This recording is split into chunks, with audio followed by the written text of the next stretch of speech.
Hello and welcome to We Are the Deluge, a spoiler-free chapter-by-chapter podcast about the climate change novel, The Deluge, by Stephen Markley.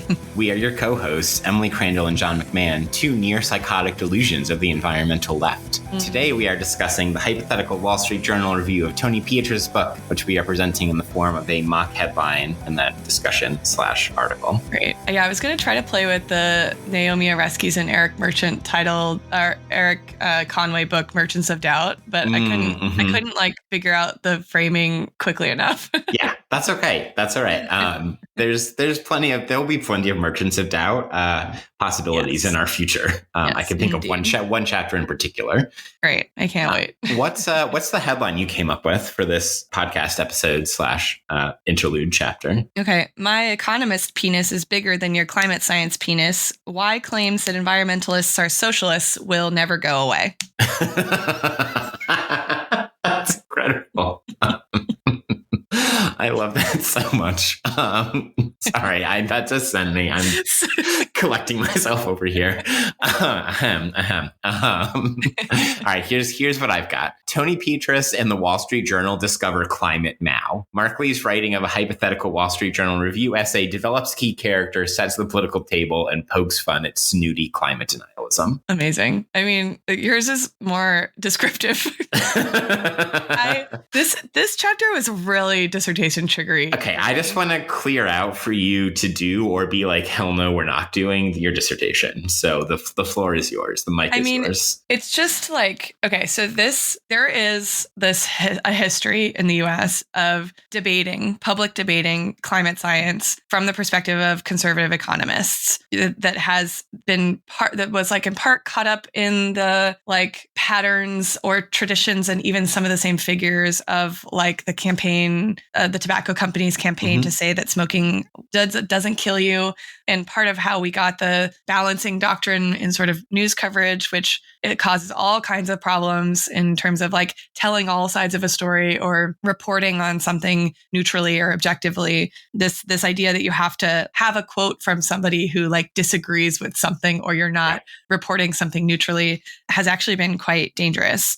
And this just like was such a good beat for beat distillation of like all of those examples of this happening, just kind of like crammed into one little op-ed. And I think what's really fascinating to me, which is something that I spent, like 100 pages of a dissertation tracing here, is that it's both a dismissal of the science at the same time as it's accusing the science of being political and the politics that follow from these scientific conclusions of being anti-democratic. And like, in the US historically, that tends to get characterized more as just socialist, not as anti-democratic, in part because I think conservatives here really are also quite anti-democratic. And so like, usually that's not the charge that they levy. Projection, yeah. But I think Markley's right to say that that's actually part of it, what's happening here. But I was thinking about like in the 70s, do you know about this argument between Paul Ehrlich and Julian Simon? No, I don't. Please so there's this guy, there's a historian, Paul Sabin, who wrote a really good book on this called The Bet. But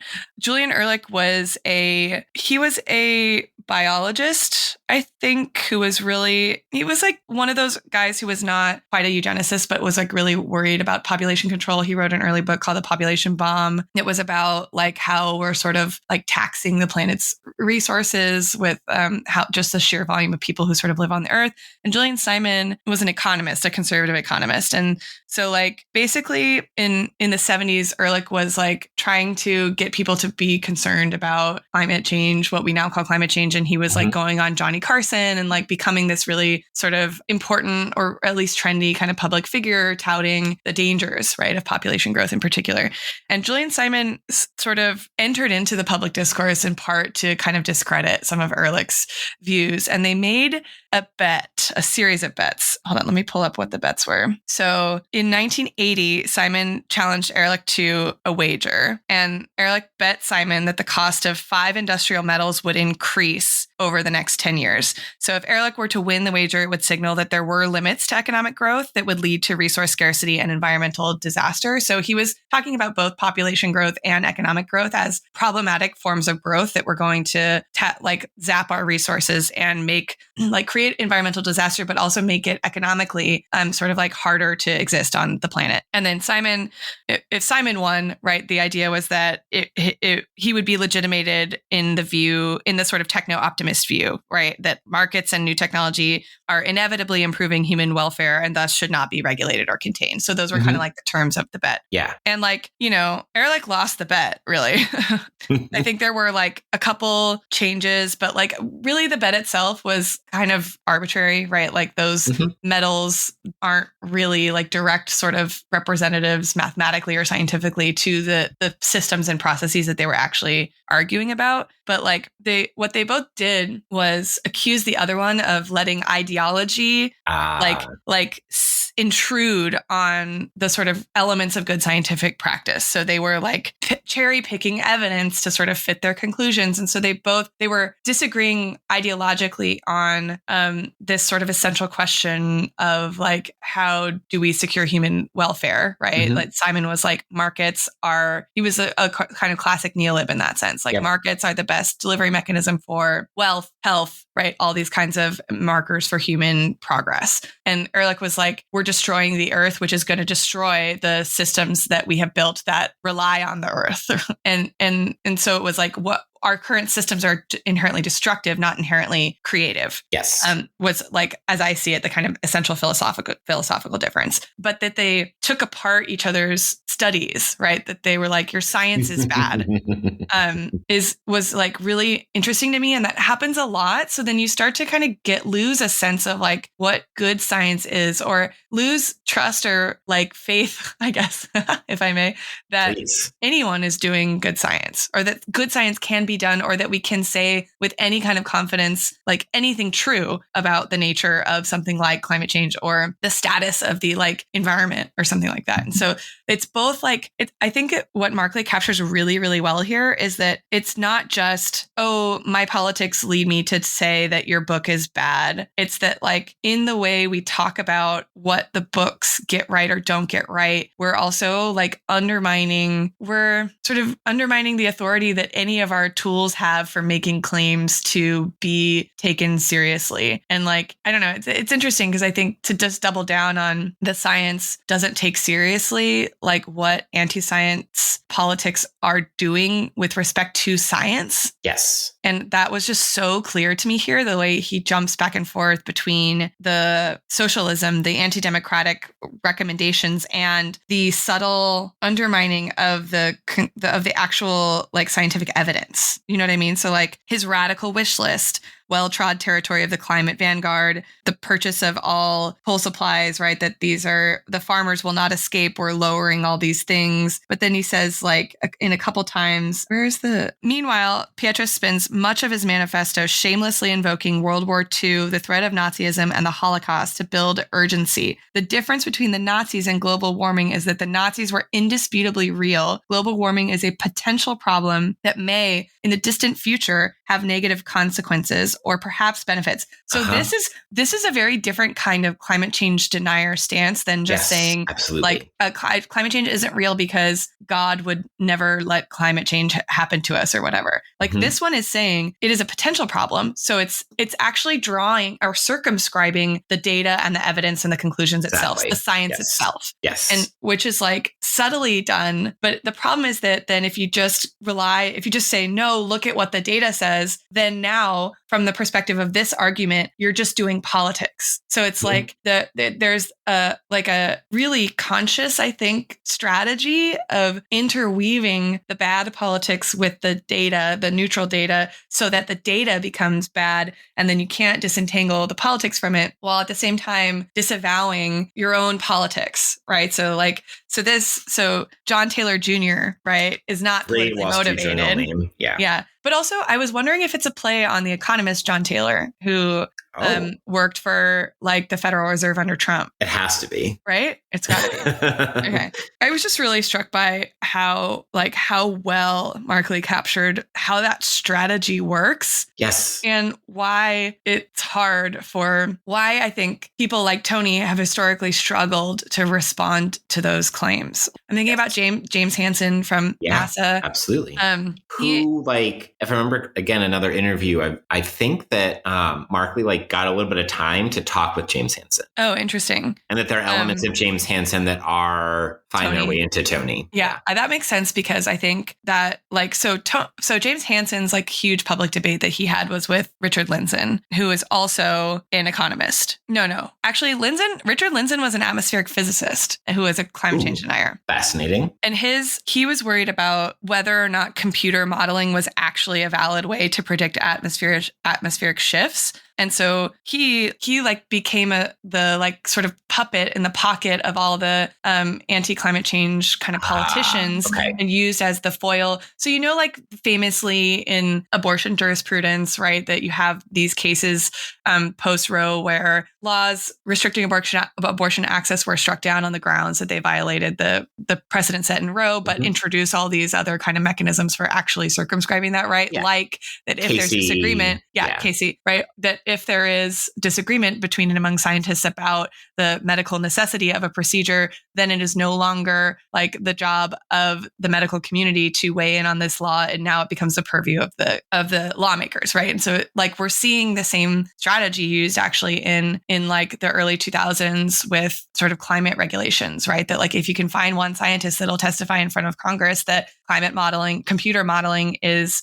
invalid, then now Congress doesn't have to consult scientists anymore when they're passing EPA regulations or restricting or taking them back, right? Rolling them back.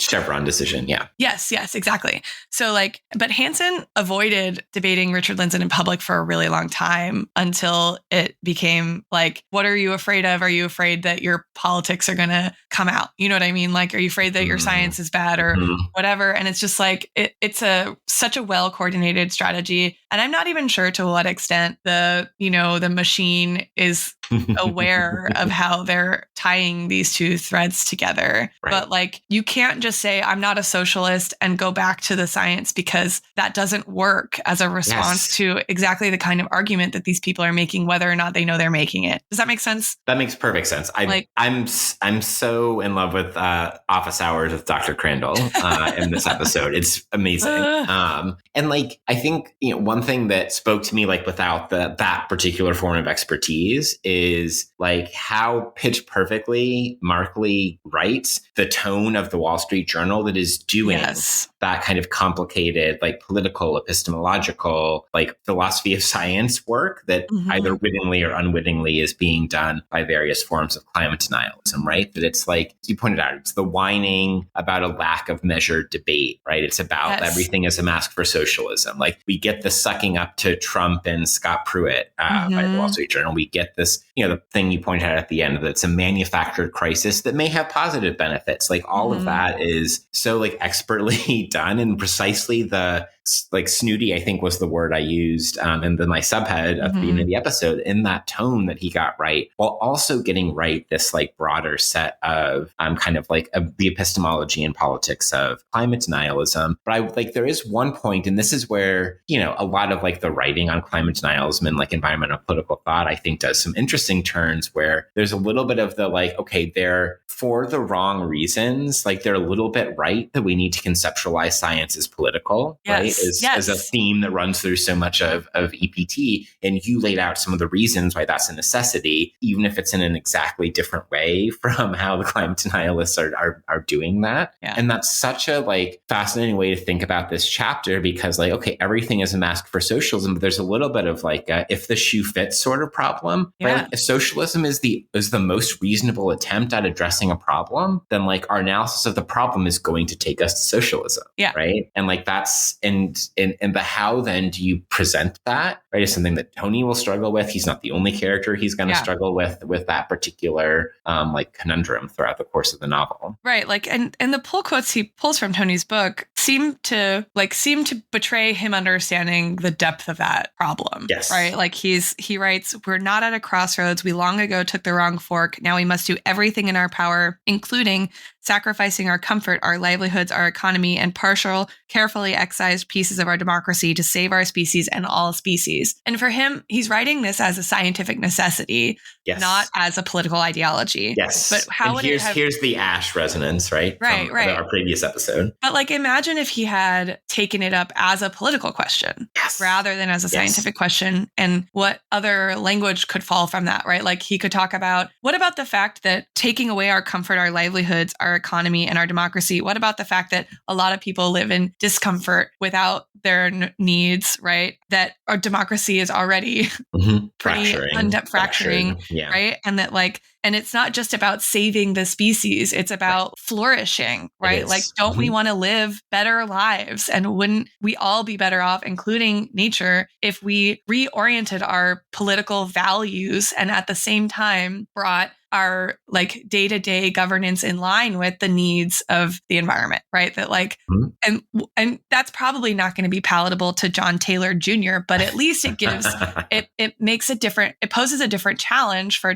John Taylor Jr. to take apart Tony's arguments if he's acknowledging that there is political stakes and like naming those stakes and advocating for them, right? Yes. That's a different approach. It is. And it's that it becomes so heavily thematized by Markley is kind of right up our alley in the sense of that, like, you know, this chapter is the like, well, maybe Markley did actually read some environmental political thought. Like, you know, I don't think the timeline works for this, but like, this is the Ross Mitiga like article in EPSR a couple of years ago that caused a bunch of scandal, and I'm sure will come up in a theory segment of the future. Like, you know, I referenced in my title, like, this isn't, you know, they probably read, like, maybe he did read Climate Leviathan. That I actually think is true, because we get the phrase Climate X will come in the future. Yes. And like, this isn't quite Climate Mao, but it's like Climate Robespierre, I think, is how I would call like Tony's list of like policy proposals, right? We're way past Green New Deal territory, right? So like, we're past Climate Leviathan is the figure of that book. And we're into like Climate Robespierre territory. I mean, that's not a perfect allegory for where we are right now. Seriously, Jesus Christ. Yeah.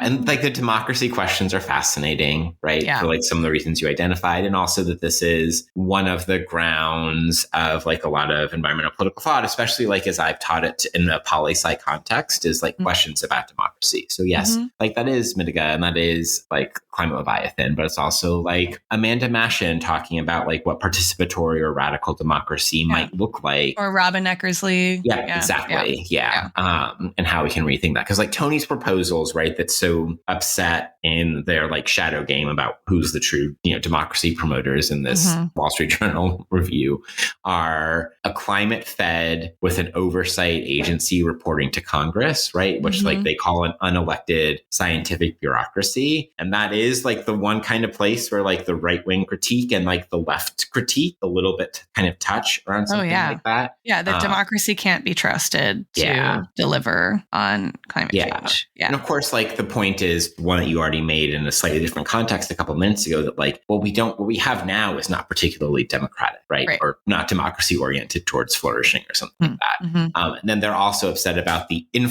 what Pietrus calls in the book information campaigns in the 1.5 degree war, right? And there's this total war mobilization. Like this is like World War II for Tony, which is the one point where like maybe not as consciously as you've articulated, like Tony does have some incipient understanding of this being a political question. question. Well, right. So even the closing lines of this review, as most of us long ago figured out, global warming and its sister threat, ocean acidification, are manufactured crises. And if those both fall through, you can count on environmentalists coming up with another.